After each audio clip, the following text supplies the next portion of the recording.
ये शहजाद ने निशाना साधा है। तो ममता बनर्जी ने जिस तरीके से बयान दिया और जिस तरीके से ऐलान कर दिया कि वो लोकसभा चुनाव अकेले लड़ेंगी, और इसके बाद अब शहजाद पूनावाला निशाना साधते हुए नजर आ रहे हैं। इंडी गठबंधन है जो हर रोज टूटने की कगार पर आ जाती है और टुकड़े टुकड़े गठबंधन बन चुकी है। आम आदमी पार्टी बनाम कांग्रेस पार्टी तो देखा ही था, उत्तर प्रदेश में अखिलेश बनाम कांग्रेस पार्टी देखा ही था, शिवसेना उद्धव सेना बनाम कांग्रेस पार्टी महाराष्ट्र में देखा ही था।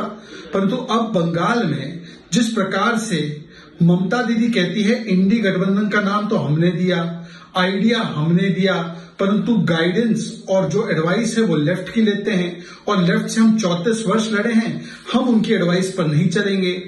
कभी अधीर रंजन चौधरी कहते हैं कि टीएमसी कैंसर वाली पार्टी है, कभी राष्ट्रपति शासन की मांग करते हैं और कभी ये लोग दिल्ली में दोस्ती करते हैं। इस प्रकार की कुश्ती और दोस्ती नहीं चलेगी।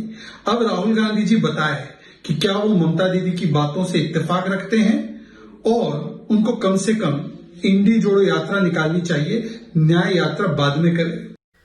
तो न सिर्फ शहजाद पूनावाला बल्कि एक एक तमाम बीजेपी के नेता अब ममता बनर्जी पर और इंडी गठबंधन को अपने निशाने पर लेते हुए घेरते हुए नजर आ रहे हैं। अश्विनी चौबे ने कहा है कि इंडी गठबंधन में हार का डर है और इसी डर की वजह से अब फूट देखी जा रही है, क्योंकि ममता बनर्जी ने साफ कह दिया है कि वो लोकसभा चुनाव अकेले लड़ेंगे। उन्होंने ये तक कहा कि जितने भी प्रस्ताव उन्होंने दिए उसे अभी तक लगातार ठुकराया गया, यही एक बड़ी वजह है कि अब वो अकेले चुनाव लड़ेंगी। हमारे साथ मौजूद हैं केंद्रीय मंत्री अश्विनी चौबे जी। बाबा, ये ममता बनर्जी ने इंडी गठबंधन से अपने को अलग कर लिया है। स्वाभाविक था, ये लोग एक दूसरे के जानी दुश्मन हैं और नकली चेहरा पहन करके जनता को छलने के लिए बार बार आते रहते हैं। इन्होंने इंडी ठगबंधन बनाया। ये गठबंधन है, ठगबंधन है, इसको तो टूटना ही है। ऐसा टूटेगा कि ये पूरी तरह से दांत मुंह सब झड़ जाएगा एक दूसरे की दुश्मनी उतारने में, और कहीं भी नहीं रहेंगे। असली तो मोदी है तो मुमकिन है, मोदी है तो गरीबों की गारंटी है, पिछड़ों की गारंटी है, जन जन की गारंटी है। मोदी है तो युवा, महिला, किसानों की गारंटी अगर कोई है तो मोदी है, तो गारंटी है। राहुल गांधी में अविश्वास है इसलिए वो अलग हो गई है। भाई राहुल गांधी ये तोता छाप से काम चलने वाला है देश में, तोता छाप से देश में काम नहीं चलेगा। ये तो केंद्रीय मंत्री अश्विनी चौबे को आप सुन रहे थे, लेकिन उधर मनोज झा क्या कुछ कह रहे हैं ये भी जरा सुन लीजिए। अब यहाँ पर सिर्फ ममता बनर्जी ही नहीं, कुमार भी कुछ तेवर दिखाते हुए नजर आ रहे हैं। थोड़ा इंतजार करिए ना, हर बयान पर प्रतिक्रिया हो सकता है वो बयान एक विशेष परिस्थिति में दिया गया हो, उस पर कार्रवाई होगी, उस पर चर्चा होगी, और अगर कहीं कुछ अंतर्विरोध है तो उसको रिजॉल्व करने का नाम भी तो गठबंधन होता है ना। अब बीजेपी कुछ भी कहने को स्वतंत्र है, जाहिर तौर पर हमारी तारीफ तो करेगी नहीं। हम तो सीधे बीजेपी को कहेंगे कि बस अपना घर ठीक रखिए और राजनीति को लोकोन्मुख बनाइए। आप राजनीति को आसमान में ले जा रहे हैं।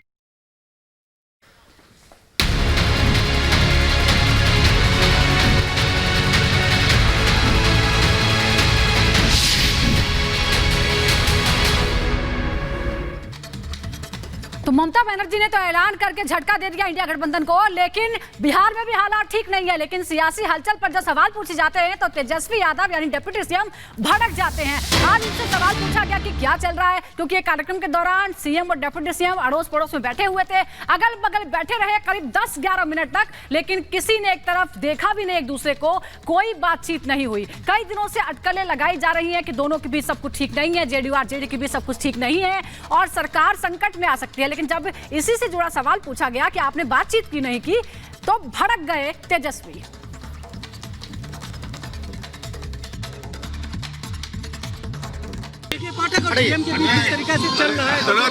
वो आप लोग चलाते हैं, आप लोग खत्म करते हैं, वो आप ही लोग करते रहते हैं। वो उसमें हमारे नजर में नहीं, वो आपके नजर में है ना। देखो आँख का इलाज हो सकता, नजरिया का नहीं हो सकता।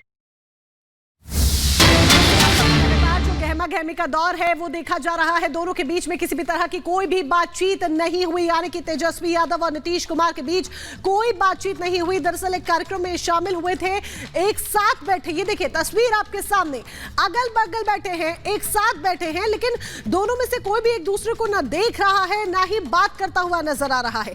पत्रकार जब सवाल करते हैं तो डिप्टी सीएम भड़क जाते हैं। तेजस्वी ने पत्रकारों से बात करते हुए एक बार भी नीतीश कुमार का नाम नहीं लिया, तो इसके क्या मायने निकाले जाए? क्या ये मायने निकाले जाए कि दोनों के बीच जो फूट है वो देखी जा रही है, दोनों नेताओं के बीच दरार आ गई है। 11 मिनट तक दोनों साथ बैठते हैं, ये देखिए तस्वीर आपके सामने, नीतीश कुमार 11 मिनट तक चुप्पी साधे रहते हैं, तेजस्वी प्रसाद यादव साथ में बैठे हैं, लेकिन दोनों के बीच कोई बातचीत नहीं होती। इधर बीजेपी बिहार अध्यक्ष सम्राट चौधरी का बयान सामने आया है। चुनाव के लिए बीजेपी तैयार है, अकेले दम पर भी पूरी तैयारी है, बीजेपी को किसी की जरूरत नहीं है।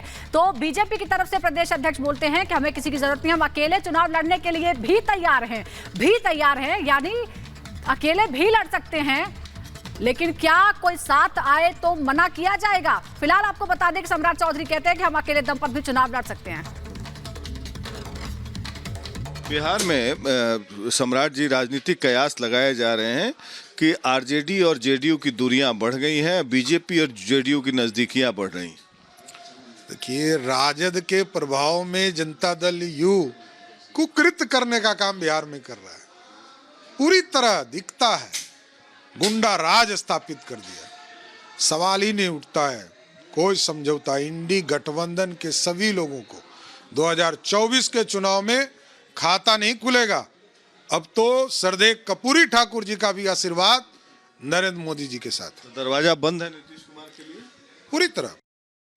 तो जिस तरीके से बिहार में राजनीतिक उबाल देखा जा रहा है और फूट की खबरें आ रही हैं जेडीयू और आरजेडी के बीच में, इस बीच जीतन राम मांझी ने बड़ा बयान करके कहा है कि बिहार में यकीनन कोई ना कोई सियासी खेला होने वाला है। तो क्या वाकई में जिस तरीके की हालात इस वक्त बिहार में देखा जा रहा है, जिस तरीके की सियासी उठापटक देखी जा रही है, गहमा गहमी का जो दौर लगातार बना हुआ है, तो ऐसे में क्या वाकई में कोई बड़ा खेला बिहार की सियासत में आगे आने वाले दिनों में हो सकता है? कि जो हमने कहा था कि खेला होवे, खेला होई और खेला होके, तो आप देखिएगा कि 25 तारीख के बाद कोई न कोई खेला होगा। हम तो समझते हैं कि आज जो उनका वेटनरी कॉलेज के प्रांगण में जो बैठक हो रही है नीतीश कुमार जी की, कर्पूरी ठाकुर जी के जन्म शताब्दी के अवसर पर, हो सकता है यहाँ से भी कुछ खेला शुरू हो।